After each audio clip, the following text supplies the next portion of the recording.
interacting with the physical objects around us. And there are enormous number of them that we everyday use. Unlike our most computing devices, these objects are much more fun to use with. When you talk about objects, one another thing automatically comes attached to that thing.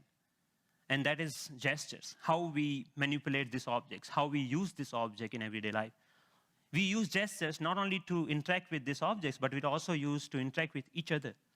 Like gesture of namaste, maybe to respect someone, or maybe in India, I don't need to teach a kid that this means 4 run in cricket. It comes as a part of our everyday learning. So I'm very interested from beginning that how can our knowledge about everyday objects and the gestures and how we use this object can be leveraged to our interaction with the digital world. Rather than using a keyboard and mouse, why can I not use my computer in the same way that I interact in the physical world? So I started this exploration around 8 years back, and it literally started with a mouse on my desk. Rather than using that for computer, I actually opened it. And most of you might be aware that in those days, the mouse used to come with a ball inside, and there are 2 rollers that actually guides the computer that where the ball is moving, and accordingly where the mouse is moving. So I was interested in these 2 rollers. And I actually wanted more, so I borrowed another mouse from a friend, never returned him, and I have now 4 rollers. What interestingly I did with these rollers is basically, I took them off from these mouses and then put in a one line. It had some strings and pulleys and some spring. And what I got is basically a gesture interface device that actually acts as a motion sensing device made out of $2. So here, whatever movement I do in my physical world is actually replicated inside the digital world just using this small device that I made around 8 years back in 2000. Because I was interested in integrating these 2 worlds, I thought of sticky notes. I thought, why can I not connect the normal interface of physical sticky note to our digital world? A message written on a sticky note with my mom on a paper can come to an SMS, or maybe a meeting reminder automatically syncs with my digital calendar. And a to-do list automatically syncs with you. But you can also search in the digital world, or maybe you can write a query saying, what is Dr. Smith's address? And this small system actually prints out. So it actually acts as a paper input-output system, just made out of paper. In one another exploration, I thought of making a pen that can draw in 3 dimensions. So I implemented this pen that can help designers and architects not only think in 3 dimensions, but they can actually draw so that it's more intuitive to use that way. Then I thought, why not making a Google map, but physical world?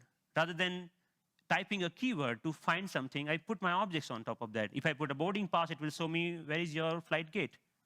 A coffee cup will show you where you can find more coffee, or where you can trace that cup. So this was some of the earlier explorations I did, because the goal was to connect these 2 worlds seamlessly. Among all these experiments, there was one thing very common. I was trying to bring a part of the physical world to the digital world. I was taking some part of the objects or anything intuitiveness of the real life and bringing them to digital world. Because the goal was to make our computing interfaces more intuitive. But then I realized that we humans actually are not interested in computing. What we are interested is in information. We want to know about things. We want to know about dynamic things going around. So I thought about last year, in the beginning of the last year, I started thinking that why can I not take this approach in reverse way? Maybe how about I take my digital world and paint the physical world with that digital information? Because pixels are actually right now confined in these rectangular devices that fits in our pocket. Why can I not remove this confine and take that to my everyday objects, everyday life, so that I don't need to learn the new language for interacting with those pixels? So in order to realize this dream, actually I thought of putting a big size projector on my head. I think that's why it's called head-mounted projector, isn't it? I took it very literally and took my bike helmet, put a little bit cut over there so that project actually fits nicely. So now what I can do, I can augment the world around me with this digital information. But later I realized that I actually wanted to interact with those digital pixel also. So I put a small camera over there that acts as a digital eye. Later, we moved to a much better or consumer-oriented pendant version of that many of you are now knowing as SixthSense device. But the most interesting thing about this particular technology is that you can carry your digital world with you wherever you go with you. You can start using any surface, any wall around you as an interface. The camera is actually tracking all your gestures. Whatever you are doing with your hands, it's understanding that gesture. And actually, if you see, there are some color markers that in the beginning version we were using over there. You can start painting on any wall, that you stop by a wall and start painting on that wall. But we are not only tracking here one finger. We are giving you the freedom of using both of hands. So you actually can use both of your hands to zoom into or zoom out a map just by pinching operation over here.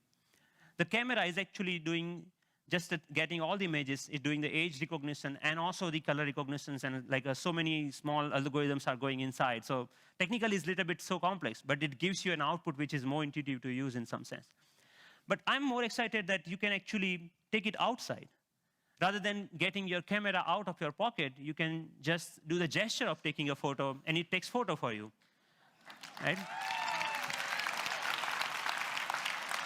Thank you. And later, I can find a wall, anywhere a wall, and start browsing these photos. Or maybe, okay, I want to modify this photo a little bit and send it as an email to a friend. So we are looking for an era where computing will actually merge with the physical world. And of course, if you don't have any surface, you can start using your palm for simple operation. I'm dialing a phone number just using my hand. Yep. The camera is actually not only understanding your hand movements, but interestingly, is also able to understand what objects you are holding in your hand. What we are doing here is actually, for example, in this case, the book cover is matched with so many thousands or maybe millions of books online and checking out which book it is. Once it has that information, it finds out more reviews about that, or maybe New York Times had a sound overview on that, so you can actually hear on a physical book as a review of a sound. Gave a famous talk at Harvard University. This was Obama's last visit last week to MIT. And in particular, I want to thank two outstanding MIT So professors. I was seeing the live of his talk outside in just a newspaper.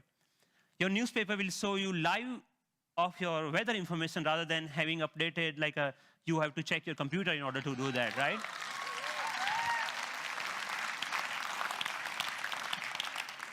When I'm going back, I can just use my boarding pass and to check, oh, my flight has been how much delayed. Because at that particular time, I'm not feeling of opening my iPhone and checking out a particular icon. And I think this technology will not only change the way, yes, it will change the way we interact with people also, not only the physical world. The fun part is I'm going to Boston Metro and playing Pong game inside the train on the ground, right? And I think the imagination is the only limit of what you can think of when this kind of technology merging with the real life. But many of you argue, actually, that all of our work is not only about physical objects. We actually do lots of accounting and paper editing and all this kind of thing. What about that? And many of you are actually excited about the next generation tablet computers to come out in the market. So rather than waiting for that, I actually made my own and just using a piece of paper. So what here I did is remove the camera. All the cameras, webcam, have a microphone inside that camera. I removed that microphone from that. And that, just pinch that, just make a clip out of that microphone and clip that to a piece of paper, any paper that you found around. So now the sound of the touch is exactly getting me when exactly I'm touching the paper. But the camera is actually tracking where my fingers are moving. You can, of course, watch movies. Good afternoon. My name is Russell, and I am a wilderness explorer in Tribe 54. And you can, of course, play games. Here, the camera is actually understanding how you're holding the paper and playing the car racing game.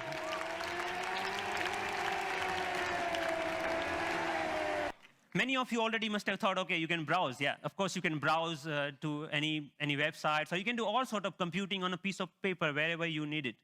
So, but more interestingly, I'm interested that how we can take that in a more dynamic way. When I come back to my desk, I can just pinch that information back to my desktop so that I can use my full-size computer. And why only computers? We can just play with papers. Like paper world is interesting to play with. So here I'm taking a part of a document and putting over here the second part of from second place, and I'm actually modifying the information that I have over there. Yeah, and then I'm saying, okay, this looks nice. Let me print it out, that thing. So I have a now printout of that thing, and now, so the workflow is more intuitive the way that we used to do before, maybe 20 years back, rather than now switching between these two worlds. So as a last thought, I think that integrating information to our everyday objects will not only help us to get rid of the digital divide, the gap between these two worlds, but will also help us in some way to stay human, to be more connected to our physical world. And it will actually help us not end up being machines sitting in front of another machines. So that's all. Thank you.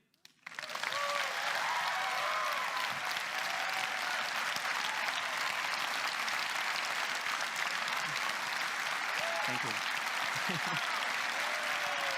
Thank you. Thank you.